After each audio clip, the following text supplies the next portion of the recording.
first, I mean, the big story of the AFC North draft is Joe Burrow going to the Cincinnati Bengals. They lock up a franchise quarterback. Barbecue Seth, you were talking about the Lions taking Tua. I mean, this is a situation kind of like this where I expect Joe Burrow to do well. I don't necessarily expect him to like thrive and lead the team to victory in the way that like Deshaun Watson, Lamar Jackson, Patrick Mahomes have done with their teams, just because those guys had a bit better supporting casts. I think Burrow is going to be good on a dysfunctional team.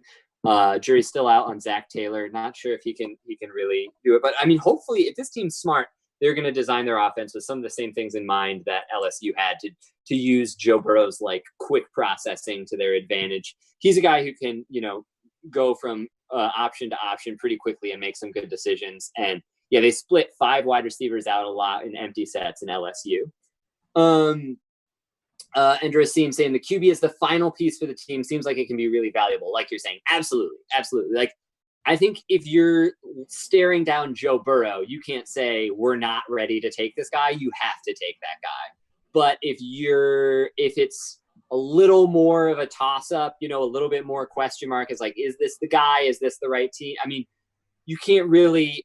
I think it's a waste to overlap the contracts. Like you're saying, getting you good value against the cap while paying extensions to your other stars.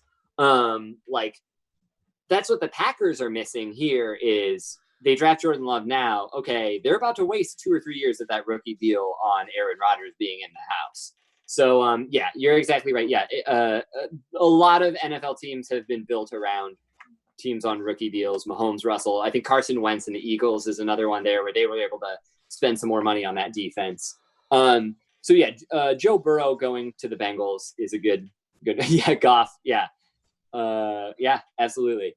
I think maybe the Rams are regretting paying Goff all that money, but they made it to a Super Bowl with him, so hopefully they can redo that. But I like the Cincinnati Bengals draft. They go Burrow number 1. They go T. Higgins. I had a big draft crush on T. Higgins. Yeah, me too. Should have drafted T. Higgins. I'm glad they didn't draft T. Higgins, but I think he's just a guy who makes catches, makes plays. Dude, it's like if you look at his tape versus OSU, he catches against Okudah over and over again, and it's like if Okudah is like gonna be the best corner in the league, like everyone's talking about him being, that's like, all right, cool. Take the receiver who consistently beat the future best corner in the league.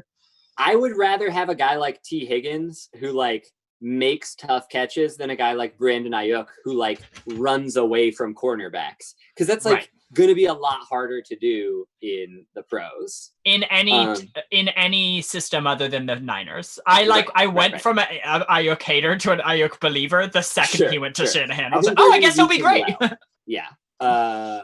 So I also like them going for linebackers, Logan Wilson, Akeem Davis-Gaither. That was a guy who kind of like was like high up on the best available list for a while. Mm-hmm. I was like, I mean, I don't have much of a personal profile on him. I didn't scout him that much, but I just saw his name higher up on boards than a 4th round pick. So yeah, especially in a division where those linebackers are going to have to be keeping an eye on Lamar Jackson every year, it makes sense to invest in that position. And they're both really like rangy. They're like fast. They're like quick, rangy linebackers, which is really what you need out of like in a division with Lamar Jackson. You need 2 people who like neither of them are probably going to be able to spy Lamar Jackson. Like he's just going to be faster than them in that way. But between the 2 of them, they should be able to bring him down a majority of the time. Yeah. And I think that like the only criticism I have is I would have liked to see them go for an offensive lineman earlier. They have Jonah Williams coming back last year, but they lost one of their starters from last year. Seems like having a good O-line to protect your rookie quarterback is going to be really important. And I just feel like they didn't quite fill a hole with kind of like the Lions did with like a 3rd or 4th round guard. I don't necessarily disagree with the value at any of these picks of going, linebacker staring at the board there, but like seems like they could have gotten like a guard in there to help keep Joe Burrow upright.